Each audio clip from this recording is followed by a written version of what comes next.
Matthew chapter 13 verses 3 to 9. And Jesus spoke many things to them in parables, saying, Behold, the sower went out to sow, and as he sowed, some seeds fell beside the road, and the birds came and ate them up. Others fell on the rocky places, where they did not have much soil, and immediately they sprang up, because they had no depth of soil. But when the sun had risen, they were scorched, and because they had no root, they withered away. Others fell among the thorns, and the thorns came up and choked them out. And others fell on the good soil and yielded a crop, some 100-fold, some 60, and some 30. He who has ears, let him hear. Medyo mag-aaral tayo patungkol sa agriculture sa point of view ni Jesus Christ. Kaya nga po ang pamagat na message for today ay the seeds and the soil. So titignan po natin. Ang Lord po mismo nagkukwento by this time at muli ating hati-hatiin, pag-aaralan verse by verse, yung nilalaman nung binasa ni Brother Alan kanina. At siguradong-sigurada po, meron tayong matututunan at may apply muli sa ating mga buhay. Ang sabi po sa Matthew 13, verse 3 hanggang 9, and Jesus spoke many things to them in parables. Ano ba yung tinatawag na parable? Ito pong parable, ito yung mga bagay na makalangit na itinuturo ang Panginoon, pero gumagamit siya ng mga earthly na mga analogy. Ang itinuturo ng Panginoon may kinalaman sa langit, pero gagamit siya ng mga bagay na meron po sa mundo. Ang sabi ng Panginoon sa parable, Behold, the sower went out to sow. And as he sowed, ang sabi po dyan, may 4 daw na binagsakan yung mga binhi. Some seeds fell beside the road. Yun nga lang, the birds came and ate them up. Mga pasaway ng mga ibon. Yung iba pong binhi, they fell on the rocky places. They sprung up, but the sun scorched them, and because they had no root, they withered away. Namatay ka agad kasi hindi nag-uugat. Yung iba naman, fell among the thorns. And the thorns came up and choked them out. Okay na sana eh. Kaso may mga thorns na halo sila sa mga ito. At yung panghuli po, the others fell on the good soil and yielded a crop. Some 100-fold, some 60, and some 30. Isa po ito sa ilang mga parable ng Panginoon na may kinalaman po sa pagtatanim. Kaya nakakatuwa, especially kapag i-share natin ito sa mga nagtatanim, katulad ng mga farmers. So ano po yung makukuha natin ng mga heavenly truth sa mga itinuro ng Panginoon o sinambit niyang mga ito. Iisa-isahin po natin yung 4 na yan para po ating lubos na maintindihan. Kasi muli po, meron tong kinalaman sa atin. Lahat po ng itinuturo ng Panginoon may kinalaman sa ating lahat. So dito po tayo sa una. According sa Matthew 13, 18 hanggang 23, sabi ng Lord, Hear then the parable of the sower. Ang una, sabi niya, when anyone hears the word, ano yung word? Yun yung gospel, yung word of God, yung good news. When anyone hears the word of the kingdom and does not understand it, the evil one comes and snatches away what has been sown in his heart. This is the one on whom seed was sown beside the road. So this time around po mga kapatid, ang kinakatawan ng mga ibon na ito ay ang kalaban. Walang iba kundi si Satan and his demons. At napag-aralan na po natin ng mga nakaraan, totoong merong mga demons. Totoong merong evil spirits. Kasi po, sinabi sa Biblia, meron sila and they exist. Kung paano merong mga angels, good angels, may mga fallen angels. At sila nga po yung pinag-uusapan dito, mga enemy, mga kalaban ng Diyos. So, halimbawa, sa setting natin ito, kanina po pinag-uusapan natin, di ba, na ang kaguluhan ngayon sa mundo, hindi na lamang natin pwedeng makita sa labas ng simbahan. Especially sa loob po ng church. Especially sa kalagitnaan ng mga taong nagsasabing siya ay relihiyoso. Walang masamang maging relihiyoso. Pero napag-usapan po natin kanina, yung bad side of being religious. Especially kapag hindi tayo gaanong kaalam, hindi natin lubos na naiintindihan o pinag-aaralan ang salita ng ating Panginoon. Sino sa atin, sa mga Kristiyano ngayong linggo po, kasi lahat ng Kristiyano around the world nagsisimba. At hindi lamang yon, maraming Christian around the world, nasa kanya-kanyang mga grupo like this. Di ba? Marami pong nasa gawain ngayon sa mga sandaling ito. Pero among those many, many so-called Christians or believers, sino sa kanila ang katulad nito?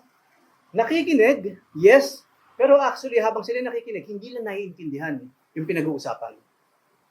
Ngayon marami pong dahilan kasi pwede natin sabihin, Lord, kulang pa kasi ako sa aral kaya hindi ko naiintindihan eh. Lord, wala naman kasi nagtuturo sa akin kaya ako hindi naiintindihan. Pero given na po yun. Itong taong to, they know the word of God. Katulad po ng mga Israelita nung araw. Panahon pa ni Abraham, hanggang panahon ni Moses, hanggang sa panahon ito, they know the law. They know the word of God. Katulad po nating lahat. Tayo dito, 99% Christian. Kasi po meron tayong kasama rito, iba po religion niya, but maraming salamat sa Panginoon, sumasama siya sa ating pagsamba sa ating Panginoon. So, ang nangyari po dito, meron siyang knowledge na naman eh. And all of us here, lahat tayo alam naman natin may Bible, di ba? Lahat tayo nakakita ng Bible, right? Yes. Pero sino yung nagbuklat nung nakikita niyang Bible? Kayo na po sumagot sa sarili ninyo. Kadalasan, alam natin may Bible. Pero kung binabasa yung Bible, doon ngayon magkakaiba-iba ang bawat isa sa atin. Parang encyclopedia din lang yan eh. Nakita niyo yung mga politiko kapag nag-video sila, ang daming encyclopedia. Kasi magandang tignan, siguro henyo tong senador na to. Henyo. Kasi puro libro, saka mga encyclopedia yung nasa likod niya. Sinasadya po nila yung para yung kanilang mga panlabas na kaunyon, mukhang henyo. Ang tanong, binabasa ba naman nila yung mga encyclopedia na yun? At yung mga libro nasa likod nila? Huwag na tayong lumayo, sa atin na lang. Meron nga po kami mga biruan na kadalasan yung Bible nagiging ano na lang, para hindi sumasara yung pinto, iharang yung Bible. Nagiging pangharang na lang yung Bible sa pintuan para hindi sumara. Kung hindi man para hindi sumara, para hindi bumukas, may nakaharang na Bible. Hindi man ganun ang example, yung Bible, inaagiw na siya. Hindi ko po makita yung Black Bible na sinasabi niyo. Asa po ba yung Black Bible? Hindi niya talaga makikita. Kasi kulay gray na sa alikabok. Ang sabi nga po ng ibang mga kapatiran, buti pa yung mga gagamba. May panahon sa Bible, dinadamitan, nilalagyan ng mga spider web. Mantalang yung may-ari mismo ng Bible, hindi man lang siya nabubuksan. Sabi nga po nila, madali rin malaman kung yung taong may-ari ng Bible, nagbabasa talaga ng Bible niya. Kapag napaka-brand new pa ng Bible, opo, may Bible ako, ito nga po siya. Naka-plastic pa nga. Kasi meron pang tag ng National Bookstore. Anong saysay nung meron kang Bible kung nakabalot pa? Kung hindi man yon, ang tagal na, 20 years na po ito, pero tagal pristine. Napaka-pristine ng papel. Kasi naisuksok sa gitna ng mga damit, naligtas siya sa elements of the air, hindi agad naluoy or what. Ang sabi nga nila, pag nakakita ka ng Bible na talaga namang halos nawawasak na, at kitang-kita mo talaga yung bakas ng paglilipat ng papel, yun yung taong nagbabasa ng kanyang Biblia. I'm not saying na dapat pala luma ang Bible natin. Bumili tayo ng luma sa book sale para hindi lang isipin hindi natin binabasa. Di ba? Yun po ang siste dito. Nabahaginan siya ng Word of God, pero for many reasons and excuses, mababa yung kaalaman niya. Anong gagawin ng kalaban? Libreng-libre. Tutukain niya isa-isa yung kukunti ng nalalaman. At ang mas delikado po, papalitan niya yan ng iba. Gawin natin example, si Nanay Eva, doon sa Hardin ng Eden. Nakita ninyo kung paano pinilitan ng ahas yung sinasabi ng Diyos? Ang sabi ng Diyos, wag nyo yang kakainin. Kasi pag kinain nyo yan, surely you will die. Ano sinabi ni Satanas nung serpent? Ay hindi. Alam mo Eva, actually, pag kinain mo hindi ka mamamatay. Magiging Diyosa ka pa. Imagine yung fruities mo, napakakinis. Isa kang Diyosa sa kagandahan. Kumagat naman kaagad yung babae. Ito tayong lahat ngayon, kandahirap. Kandahirap. Yun po ang simula ng lahat. Diba? Nung si Eva, then si Adan, lalong-lalo din magaling na si Adan, kumagat.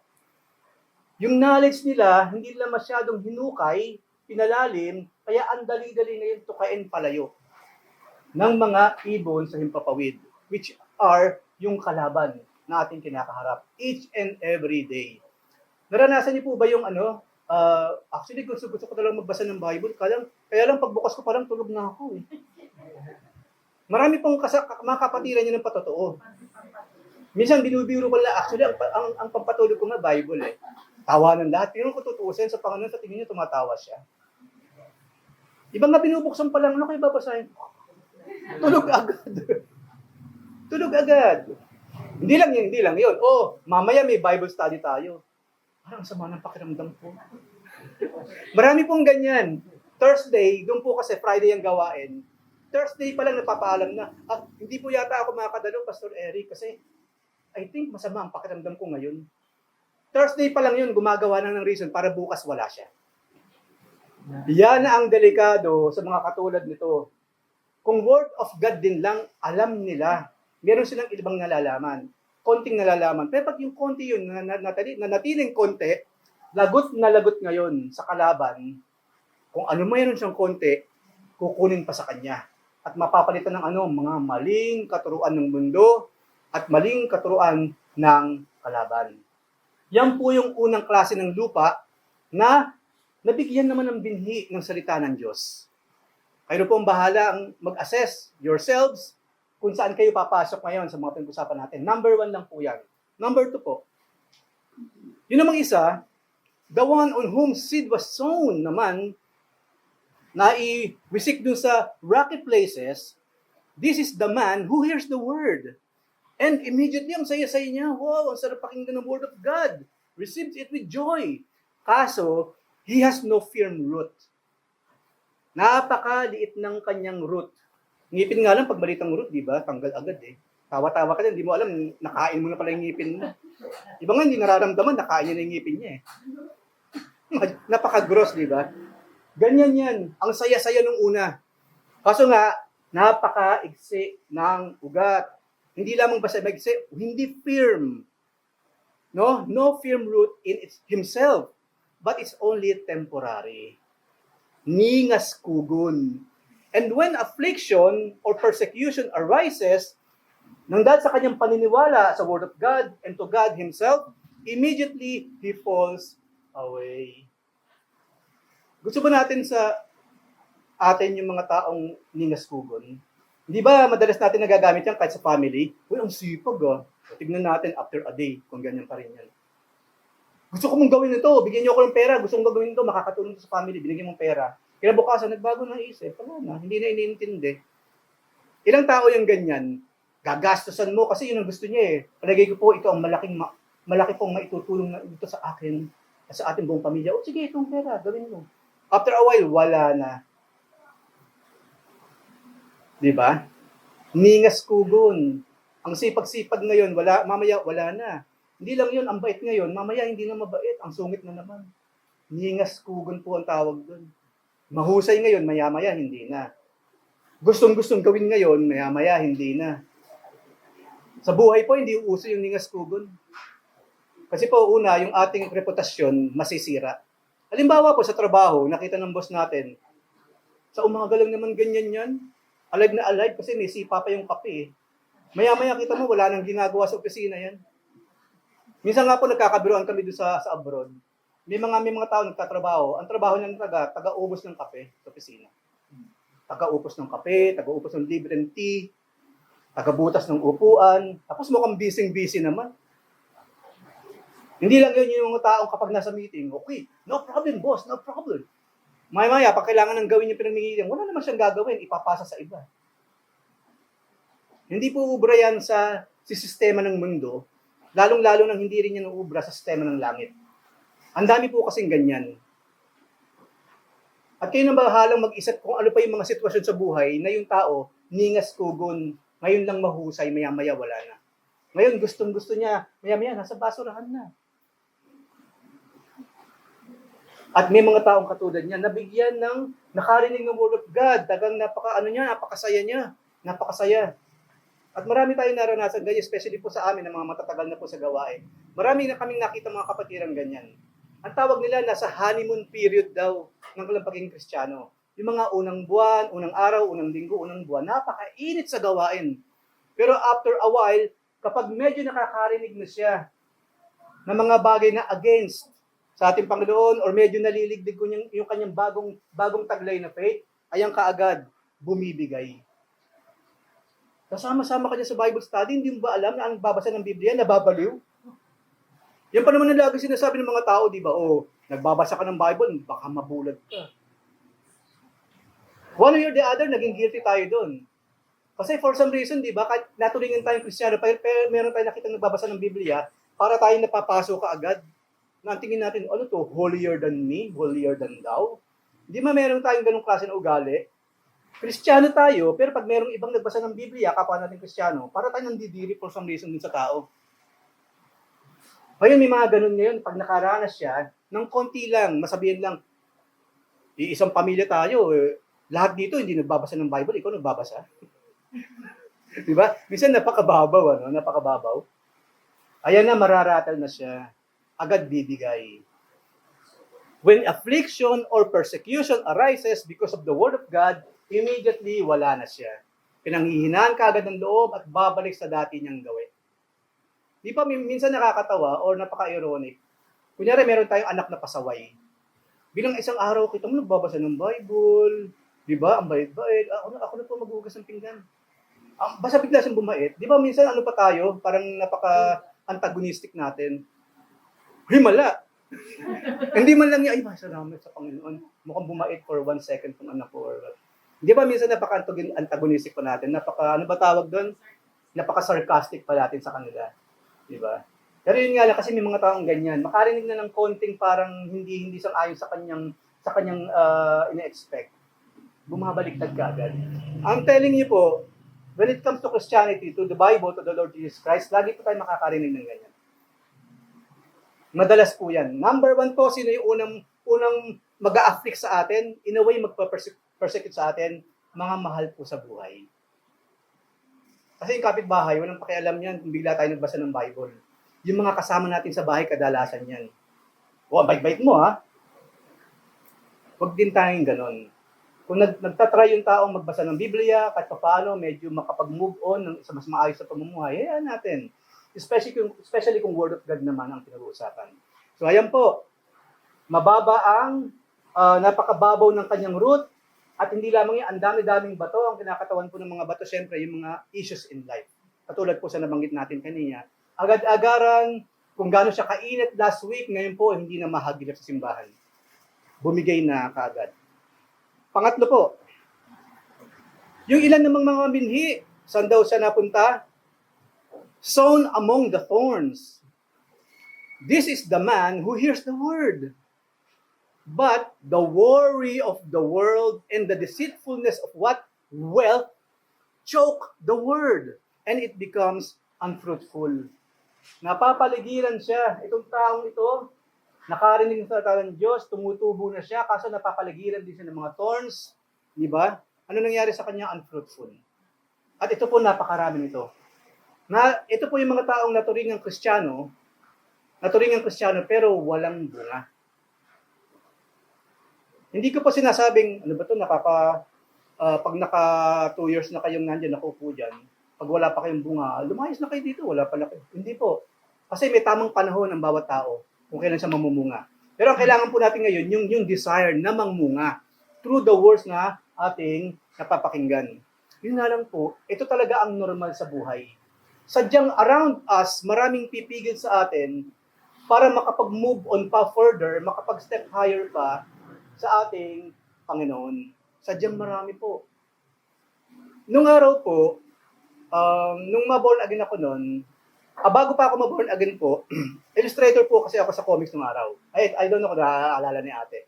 Nag-aral ako sa isang comics illustrator, natuto ako mag-drawing, natuto rin po akong gumawa ng script, yung kwento. Kaya magaling din ako magkwento eh. Di ba? Mahilig ako magkwento.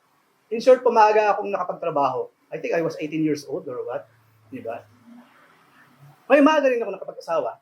At the age of 20 kasi kumikita na eh. Kaya na, di ba? Kapag-asawa. Ngayon po, nung ako'y nasa kainitan ng aking pagsasalbi sa Panginoon, kasi po na-born again ako noong 1990, I think 1989, tapos na-baptize ako 1990, dun sa pagsanhan, dun sa ilog ng pagsanhan sa Laguna. Ngayon po, dumating yung time, kasi po ang forte ko noon, horror comics. Ang dinodrawing ko noon, puro horror. Ngayon po, naging born again ako, or tumaas na yung antas ng aking pagiging born again, let's say. Mas malakas na yung conviction ko sa maraming bagay. Dumating yung time ngayon na convict ako ng Holy Spirit na hindi magandang patotoo na bilang Kristiyano, naging vice president pa ako ng kabataan ng araw, sumasali na ako sa worship team, napupunta pa ako sa men's ministry, nag-house-house na kami, tapos ang trabaho ko ganun. Kumbaga, naiaangat ko yung gawa ng kadiliman, tapos ang trabaho ko ganun.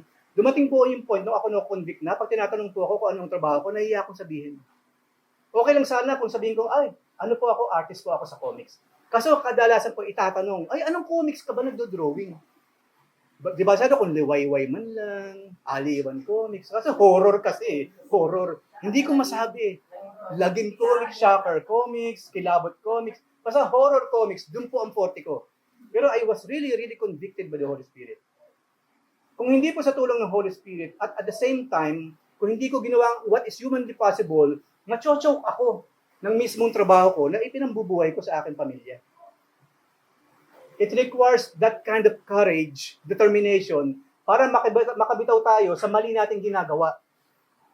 Para tayo talagang makaaladwa, freely magawa natin yung ministry natin sa Panginoon. Ang naging sistema po nun, paano kung bibitawan yung trabaho kong yun? Doon ko kinukuha. Yung ipinangkapakain ko sa asawa ko, saka sa mga anak ko. Pero alam niyo, dahil na rin sa Holy Spirit, sa kanyang conviction, kami mismo ni Joy, we decided, maghahanap ako ng bagong trabaho. Ang hirap. From comics po, pumasok ko sa Toyota. Naging yung marketing professional. Nagbebenta ako ng kotse bigla. Hindi ko nga alam ano yung kotse. Nakikita ko lang may kotse, pero wala akong alam sa kotse. Pero after a while po, ako na regular sa Toyota. Congratulations, Enrico, you're na regular and so on and so forth. Mas matataas na yung makukuha mo or what. Kaso by heart po kasi hindi rin ako talaga salesman. Hindi ako maboka ng mga panahon na yun. Kasi po artist, we are so introvert, ganun talaga mga artist. Di ba? Ngayon sabi ko, paano na ito? Yung nakita niyo para kaming iniipit sa dalawang naguntugong bato. Hindi ko na pwedeng balikan to kasi totally against sa conviction ko bilang Kristiyano. Pag dito naman ako, hindi ako masaya. At hindi ako talaga magiging effective kasi nga wala akong alam sa produktong ibinebenta ko. Wala. Then comes yung iba yung pag-abroad. Nangailangan ng graphic designer and the rest is history. At alam naman natin, maganda yung kinahinatnan nun. Maganda yung naging kinahinatnan nung pag-ating pinangatawanan yung Word of God. Kapag hindi tayo nagpatsok sa iba't ibang issues in life, mas maganda yung kalalabasan. Kasi po, marami kasing bumibigay, dyan pa lang. Dito nga po, ang sabi dito, yung mga wars in this world, di ba? Ano ba yung mga, bukod sa example ko, ano ba yung mga wars in this world na pwedeng maging thorn? Mga kapatid, mga magulang. Kasi ang number one kung unang magpa-persecute sa Kristiyano, sariling pamilya. Yung sariling bakuran muna. Bago yung kapitbahay, yung sariling bakuran po muna, yung kasama sa bayang number one munang magpa-persecute. O, saan ka na naman pupunta Sunday ngayon? Ibig mong sabihin, mas banal ka pa kaysa sa amin. Kung hindi man yun, pare-pareho tayo dito, lalabas ka pa. Marami pong ganyan. Even the Lord Jesus Christ, ang sabi po sa Biblia, hindi po siya tinanggap sa sarili niyang bayan. Nung nagsisimula na po si Jesus Christ sa Nazareth, ng kanyang ministry, hindi lang yung si mother, hindi lang yung pamilya niya, yung buong barangay, yung buong bayan, hindi siya tinatanggap. Kaya ang Panginoon, alam niyo saan siya nagsimula sa ministry? Sa labas mismo. Pumunta siya ng Kapasigan, pumunta siya ng Buting, doon siya nagsimula. Later na lang, tinanggap siya ng kanyang bayan. Later. Pero that's good. Anyway, okay pa rin naman yun. So marami pong pwedeng maging thorn. Yung mga taong mahal natin sa buhay, yan ang unang-unang magiging thorn sa buhay Kristiyano natin. Susunod lamang yung mga kapitbahay, yung mga kasama sa trabaho, yung mga kaibigan. Ayan, yung mga kaibigan. Kasi naranasan ko rin yun, nung malaman ng kaibigan kung ako'y born again na, nagparating siya ng message, sabi mo kay Eric, ayoko na sa kanya. Kaso, kung ayaw nating tayo maapekto ng thorns around us, manatili tayo. Hindi lamang yung sabi diyan, yung pera itself. Wealth. Ang tao, pagdating sa pagkakitaan, kahit araw para sa Panginoon, uunahin ang pagkita ng pera. Hindi nila alam, yung talinong meron sila galing sa Diyos. Yung kakanyahang meron sila galing sa Diyos. Yung pagkakakitaan nila galing din sa Diyos. Tapos, uunahin nila yung kaysa sa nagbigay sa kanila. wala tayong ka-idea ano yung pwedeng gawin ng Diyos na yon sa atin na hindi nagbabalik ng tamang araw, tamang oras, tamang respeto sa Kanya. Sa isang iglap po, pwedeng kunin ng Diyos lahat na meron tayo. Wala po tayong pwedeng ipagmalaki sa Diyos. Kahit tayo po napakasipag, napakatalino, lahat ng kakanyahan na sa atin, kapag tayo kinanti ng Diyos, wala tayong magagawa. Yun na lang isang araw na hindi ka na makagalaw. Uy, Sunday ngayon, at wala akong planong sumamba kasi meron akong pagkakitaan. Pabangon ka na, hindi ka makabangon ngayon. Kinuha ng Diyos yung lakas ng muscles. Paano ngayon yan? Kayang-kaya po nung gawin ng Panginoon yan. Ilang beses niyang ginawa sa Biblia yung ganyang klase ng mga examples. Sabi nga nila kanina, di ba? Magtampo ka na sa bilas, wag lang sa Diyos. Pero ang point po kasi ganito, wala tayong pwedeng ipagtampo sa Diyos. Ako pwedeng magtampo kay Joy pag meron siya nagawang kakulangan sa akin. Doon magtatampo ako sa kanya. Pero Diyos, pagtatampuhan ko, wala ako sa lugar para magtampo sa Diyos. Kasi wala pong ginawang kakulangan ng Diyos sa akin. Ako ang laging nagkukulang sa Diyos. Ang Diyos hindi nagkukulang sa akin. Kaya kung meron mang sino man na meron karapatan magtampo, sino yun? Ang Diyos yun. At wag nating hintayin ang Diyos magtampo sa atin. Itipigilin lang ng Panginoon yung tibok ng puso natin for 1 minute, ikakamatay na natin yun. Mawalan tayo ng capacity na kumilos. Anong gagawin natin sa buhay natin ngayon? Sa ngayon mapupunta lahat ng mga naipundar natin? Wala lahat yan. Ano sa mapupunta yun? Pambibili ng gamot, pambabayad sa doktor. Kaya po, ulitin ko po, be very, very careful. Yung respeto po, ibigay natin sa Panginoon. Ang simple lang sabi ng Panginoon, ibigay mo kay Cesar, ang kay Cesar, at ibigay mo sa Diyos, ang sa Diyos. Itong araw ng linggo, yung pag-aaral yung ginagawa po natin, this is for God. Imagine, after po nitong gawain natin, after natin mag-lunch, atin na uli yun buong gabi. Buong maghapon, buong gabi, atin na ulit. Tapos yung 6 na araw, atin pa rin yun. Atin yung Lunes, Martes, Miyerkules, Huwebes, Biyernes, Sabado, at yung kabuuan halos ng linggo. Kasi ilang oras lang tayo sa umaga ng linggo? 4 na oras lang? 2 hours lang pala tayo nag-i-spend dito together for the Lord. Araw ng linggo. Pag hindi pa natin naibigay yan, ito po ulitin ko, be reminded, and this is a warning. Ano mang meron tayo na pinagpaguran pala natin, pag hindi tayo natutong magbigay ng respeto sa Diyos, sa isang iglap pwedeng mawala yan. Para lang for us to realize na Lord, nagkamali ako, patawarin mo ako, Panginoon. Huwag na natin hintayin yun na tayo bilang tapikin ng Panginoon sa ating spine, tapikin ng Panginoon yung ating puso, tapikin na ng Panginoon yung ating mga dugo, maging malapot. Ano mangyayari doon? High blood. Biglang pumutok ang ugat sa batok. Pero you know what? Yung mga example ko, malabong gawin ng Diyos yun eh. Kasi mabuti ang Diyos, di ba? Siya ay napakabuting Diyos. Wala siyang ibang ninais sa atin, kundi pawang kabutihan. Pero, pwedeng mangyari sa atin yun, at hindi natin pwedeng i-blame pabalik sa Diyos. We did that to ourselves. We did that to ourselves. So, yun po ang ibig sabihin ng mga thorns na yan. At maraming yan sa buhay natin. Hindi po sinabi sa Biblia na imposible ng kalagayan nitong halaman na ito. Hindi. Kasi nararanasan niya ng maraming Kristiyano. Pero there are many ways din. Kung maraming thorns, kung maraming hindrances ang mundo para pigilan tayong lumago, marami din pong way ang Biblia para mapagtagumpayan natin lahat yan. Paano natin malalaman? Magpatuloy tayo sa pag-aaral every Sunday. Sa umaga hanggang po sa message like this. So, nandyan nga siya, tumutubo nga siya, pero walang bunga. Nakakalungkot po yun. Nakakalungkot yun. At hindi kasi ganyan ang disenyo ng ating Panginoon. At panghuli po, good news. And the one on whom seed was sown on the good soil, this is the man who hears the word and truly understand it, who indeed bears fruit and brings forth some 100-fold, some 60, and some 30. Sino sa atin dito na kapag nagtanim, 20 years na wala pang bunga, at 20 years mo nang kinocultivate yung lupa, gumagastos ka rin for 20 years o for many years sa pataba, dinidiligan mo, tapos yung panahong dapat namumunga na siya, wala pa rin. Yung ibang nakasabay niya, namumunga na, kumikita ka na doon. Siya hindi. Ano gagawin ng farmer nung nagtanim sa mga ganun? Hindi ba binubunot na?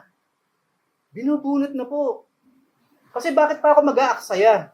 Sayang naman yung lupang kinalalagyan nitong puno, nitong halamang kuntong hindi nagbubunga. Bunutin ko na lang. Kasi umaagaw lang siya ng sustansya ng lupa. Pinapagod lang ako doon. Wala namang bungang lumalabas or what. Di ba? Ito ang gusto ng Panginoon. Dapat po, namumunga.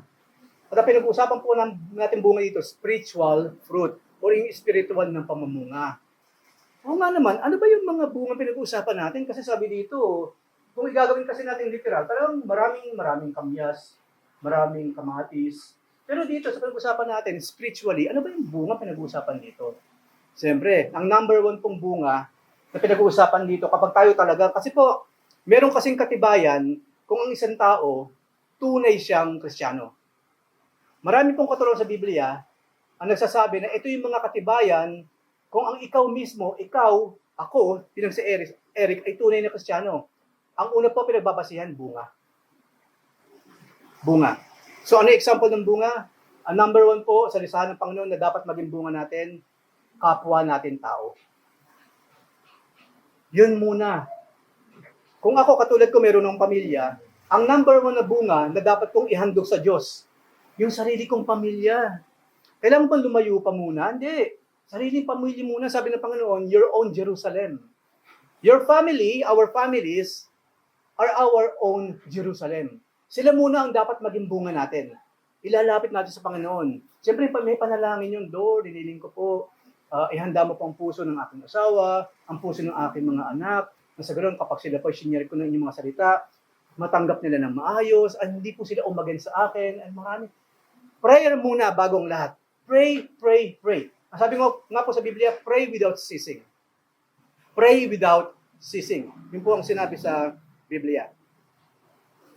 So, ano pa yung mga bunga? Bukod sa kapwa natin tao, at nauna nga doon yung pamilya natin, mismong tayo sa ating sarili. Walang maniniwala sa atin na Kristiyano tayo kung masama na ugali natin. Ang dami pong ganyan sa Bible. They are claiming they're Christians, pero ang layo-layo naman ng character nila, attitude, behavior sa pagiging Kristiyano. Ang sabi po sa aklat ng Jude, kung hindi ako nagkakamali, kailangan daw po yung buhay natin, ayusin natin kasi para siyang magiging kumbaga sa magiging alamuti sa salita ng Panginoon. Kasi ang marami pong tao, pag sinirin nyo ng Word of God, ayaw nila. Ayaw nila. Kasi tinatamad magbasa ng Bible, tinatamad magpunta ng Bible study, tinatamad makinig ng mga katuruan like this. Pero, pakitaan mo ngayon ng buhay mo. Marami pong tao sumasama sa church kasi nakita ka eh. Ano naman kung marinig kong Word of God na sinasabi mo, pero ang nakikita ko naman sa buhay mo, pawang kasiraan. Hindi maganda na narinig ko sa bibig mo. Hindi maganda na nakikita ko sa buhay mo. Bakit ako sasama sa'yo? Right? Bakit ako sasama sa taong unang-una nakita ko hindi naman godly? At alam ko, pag sumama ako sa kanya, magagaya ako sa kanya sa mga bagay hindi magandang ginagawa. Why? Kaya nga po, yung buhay natin. Kung talagang tayo, Kristiyano, naniwala, nakinig, at talagang naging malalim ang ugat ng salita ni Jesus sa atin, makikita yun sa ating buhay itself. Kaya nga po, maging maingat tayo sa lahat ng bagay. Sinabi rin po ni Pablo yan. Mag-ingat tayo sa ating pagkilos, sa ating pananalita, sa ating pag-iisip at sa mga laman ng ating puso. Inside and out po, pinag-iingatan. Ang ginawa nga po, example ni Pablo sa pag-iingat sa buhay, bilang bunga ng pagiging tunay na Kristiyano, isipin daw natin na parang merong boteng na basag. Di po ba, pag merong boteng na basag, ganun lang tayo, ayaw natin gumalaw. Baka, kasi ang sakit matibo. Naranasan ko ng matibo, ang sakit. Ang napakasakit po nun. Parang ganun daw yung pag-iingat na gagawin natin. Para maging maingat tayo sa pagkilos, isipin mo lang naman maraming nakakalat na tibo at pag nagkamali ka, matitibo ka. Yun po yung ginawang example ni Pablo. And it really makes sense. Oo nga naman. Ganun daw tayo maging kaingat sa ating panalita, sa ating sariling pamumuhay. At hindi na tayo magpakalalim sa Word of God. Mahalaga yung maganda yung nakikita sa atin ng kapwa natin tao. Alam niyo kung bakit? Halimbawa po ako, kailan lang ako nag-apply po ako ng trabaho at praise God, magsisimula na po ako sa susunod na Monday. Sa edad kong ito, binigyan pa ako ng Panginoon ng chance makapag-work here in the Philippines. Grasya po yun ng Diyos. Not because of me, but because of Him, na kaya magbigay ng pagkakakitaan. Wala pong imposible sa Diyos, mga kapatid. Marami pong nasa abroad, takot umuwi. Kaya uuwi sila kapag hindi sila makagulapay. Kumbaga, isasagad na lang lakas nila bago umuwi. Kasi natatakot sila, pag uwi nila, wala nang tatanggap sa akin. Pag nalaman ganito na edad ko, sino pang tatanggap sa akin? Eh yung HR, puro bata. Alam mo, piliin ako nun. Siyempre, pipiliin niya kapwa ng bata. Maraming reason. Pero, hindi po totoo yun. Ano man ang edad natin, ano man kalagayan natin sa buhay, kung gugusin ng Diyos, magkakaroon tayo ng trabaho. Magkakaroon tayo ng kabuhayan. Meron din po kaming kasabihan na tinatandaan lagi, whether you are in the city or in the barrio, kung gugusin ng Diyos na ikaw ipagpalain, pagpapalain ka niya. Hindi lamang po yung nagpupunta ng Canada ang pinagpapala. Hindi lang yung pumupunta ng US ang pinagpapala or anywhere in the world. Kahit saan po tayo naroon, even here in the Philippines, kung gugustuhin ng Diyos na tayo pagpalain, we will be blessed. Hindi tayo kukulangin. Yun po yung sinabi ni David, ni King David. No? My cup is running over sa iyong pagpapala. Surely, goodness and mercy will follow me all the days of my life. Yun po ang Kristiyano. Pero kinakailangan natin ito. Mamunga tayo ng kapwa natin para mailapit sa Kanya. At yung buhay natin, isaayos natin, ilinya natin, i-align natin ang buhay natin doon sa linyang gusto ng Diyos. At lahat po, and all these things shall be added unto you. Lagi po natin binabanggit yan kasi it's more than true. It's more than true. Pag inuna natin ng Diyos, all of these things sa pangailangan natin sa buhay, kayang-kaya niyang ibigay. Aral ba pag-usapan natin? Ako po tinapos ko high school. Hindi po ako nag-college. High school po. 4th year high school. Na I'm not saying, huwag na kayong magtapos ha. Okay na yan. No, that's only me. That's only me. Yun ang naging disenyo ng Panginoon sa buhay ko. At hindi lamang yun, because of serving Him. We must serve Him in spirit and in truth. At walang magiging imposible sa Kanya. Yun po pinag-usapan natin dito. Very po yan magtapos ka sa pag-aaral. Pero sa mga katulad ko, nakita ko, nandun na ang kamay ng Panginoon. Makapangyarihan siya.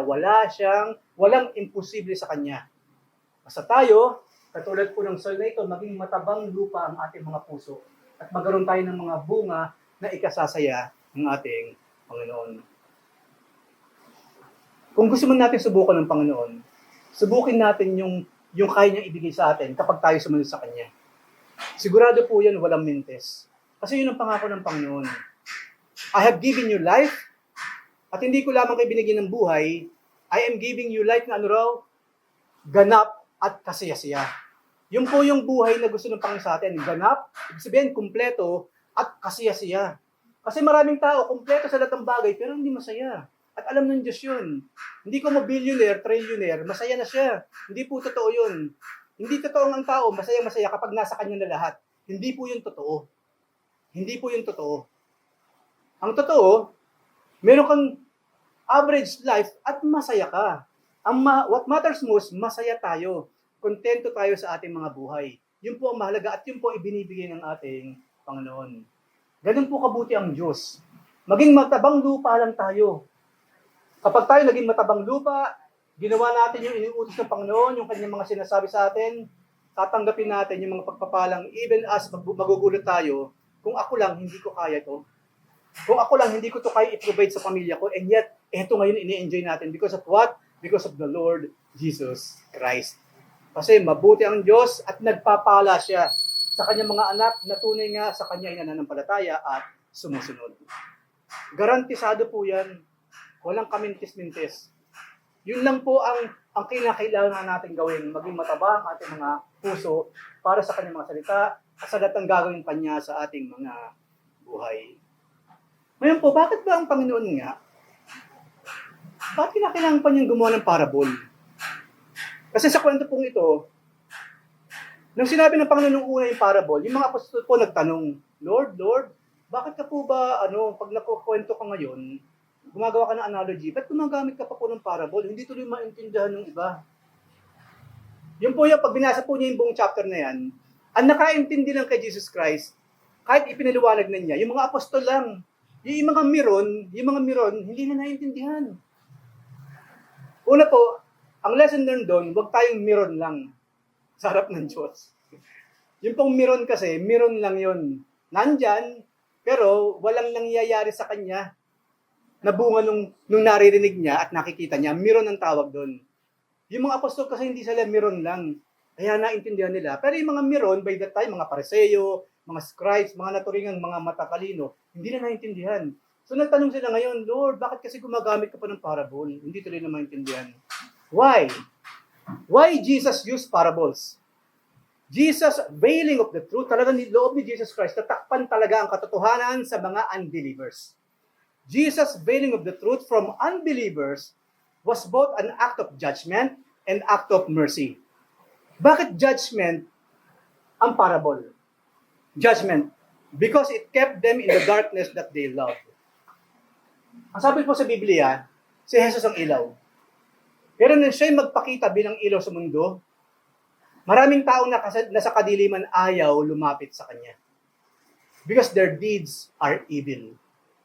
Yun po ang sinabi sa Biblia. Maraming tao ayaw talaga sa liwanag kasi ang mga gawa nila sa buhay ay sadyang madilim. Para mga magnanakaw lang. Of course, ngayon kasi kahit nasa tirikang araw, gumagawa ng krimen eh. Pero hindi ba kadalasan, mas marami pa rin, majority ng crimes na nangyayari sa mga lugar na tago at kapag gabi. Bakit gabi ayaw nilang malantad ang mga sarili? Nahihiya sila. At least, buti pa rin, may kahiyan din yung mga kriminal, ano? Kaya nga tinatakpan pa rin yun eh, para hindi sila huntingin. Sa TV, tinatakpan yung mukha or what. Anyway, judgment kung bakit gumagamit ang Panginoon ng parable. Na sa ganun, yung mga taong wala talagang pananampalataya at nagmimiron-miron lang kapag sinasalita, talagang hindi nila malalaman ang sinasabi ng Panginoon. Because that is God's judgment. Matalas pong tinuturo ni Sister Julian dun sa umaga natin. Ang isa po sa klase ng parusa na binibigay ng Panginoon, yung hindi maiintindihan ng kanyang mga sinasabi. Nakakatakot yun. Nakakatakot yun. Yung kahit sinasabi na sinunderechahan, hindi mo naiintindihan. Ako, matatakot ako noon ng todo. Kapag gano'n ang sistema, bakit kaya ako ganito? Ang linaw-linaw ng sinasabi niyo, pero hindi ko maintindihan. Ito tuloy napahamak ako. Bakit hindi ko gayang masunod yung sinasabi niya? Samantang ang linaw-linaw naman, nakakatakot po yung sitwasyon na yun. Sa kaso po dito, sinadya ng Panginoon ang parable para bilang punishment or judgment sa mga taong hindi naman talaga naniniwala sa Kanya.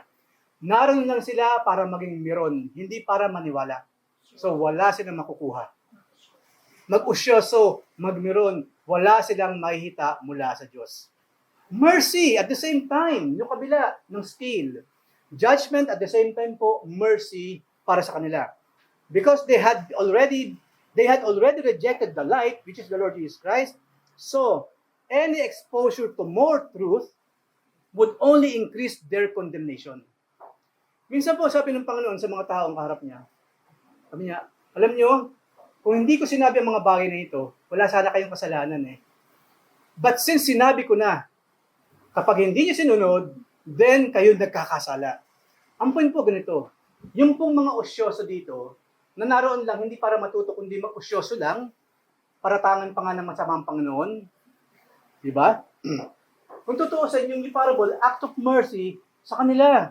Kasi ang sabi po sa Biblia, ito pong prinsipyo ng Bible. The more na tayo merong natututunan sa Diyos, at the more na hindi natin pinaniniwalaan, mas tumataas ang antas ng punishment o parusa na ibibigay sa atin ng Diyos. Ito po yung sad at kinakailangan natin na gawa ng paraan.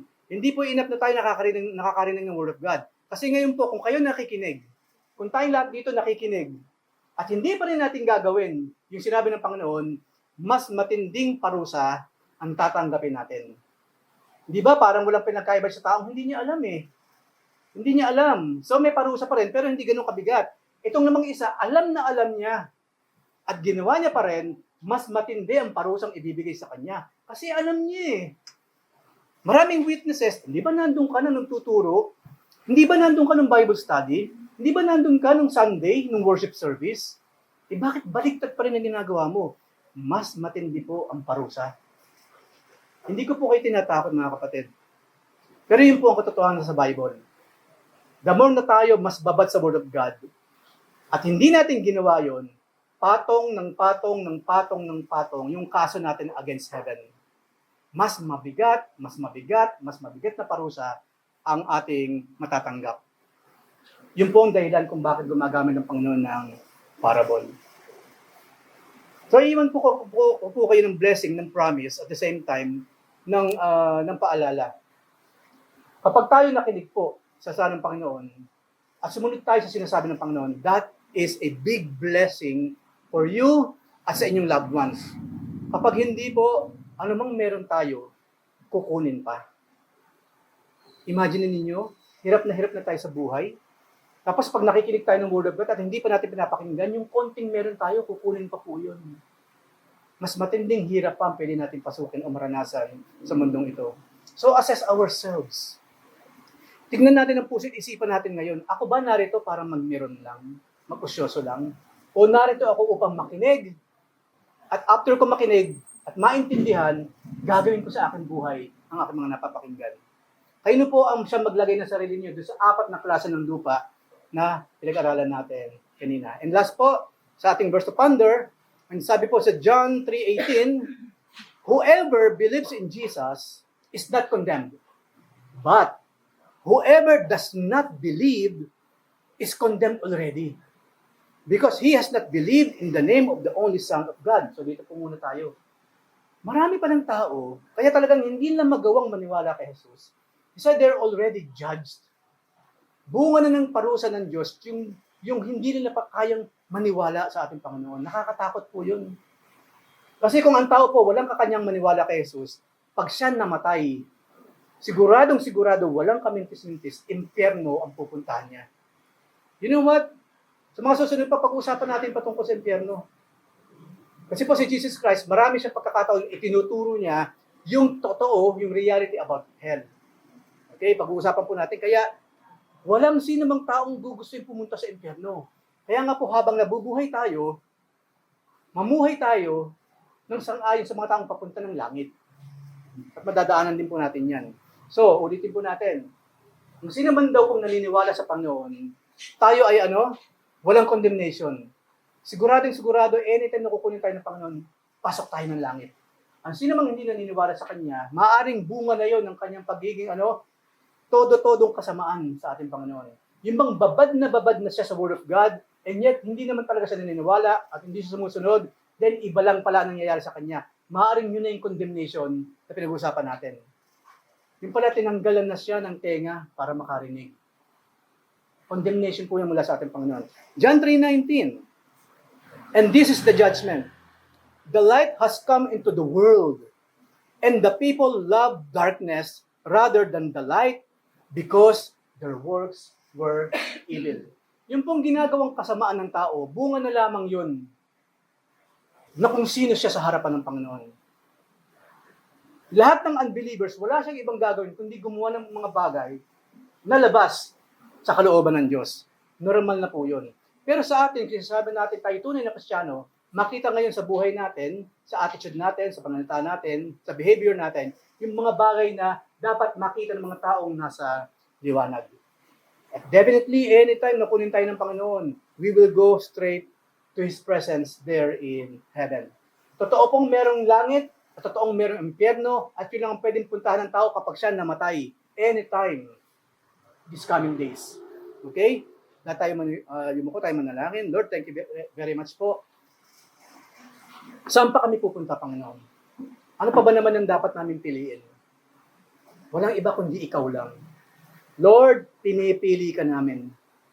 At hiniling namin, Panginoon, na nawa sa inyong mga mata, sa mga pagkakataon nito, matabang lupa ang aming mga puso. Lord, tulungan mo po kami na huwag kaming madaya ng kalaban. Dahil sadyang sinungaling mandaraya ang kalaban, Panginoon. Binibigyan niya kami ng mga wrong ideas, mga maling hinuha sa buhay. Kailangan namin ng tulong ninyo, Panginoon. Kailangan po namin ng paggabay ng inyong banal na Espiritu, O Diyos, upang tuwi-tuwi na i-guide kami sa tama sang-ayon sa inyong mga salita. Kaya Father in Heaven, thank you very much po sa yaman na natanggap namin ngayon na hindi namin kailanman matatanggap mula sa mundo. Maraming salamat, Lord, dahil we believe na kung meron kaming tunay na pananampalataya sa inyo, wala kaming dapat katakutan sa buhay at wala rin kaming dapat katakutan kahit sa aming kamatayan. Father, in the name of Son Jesus Christ, our Lord and Savior, we bless you and we magnify you. Amen and amen.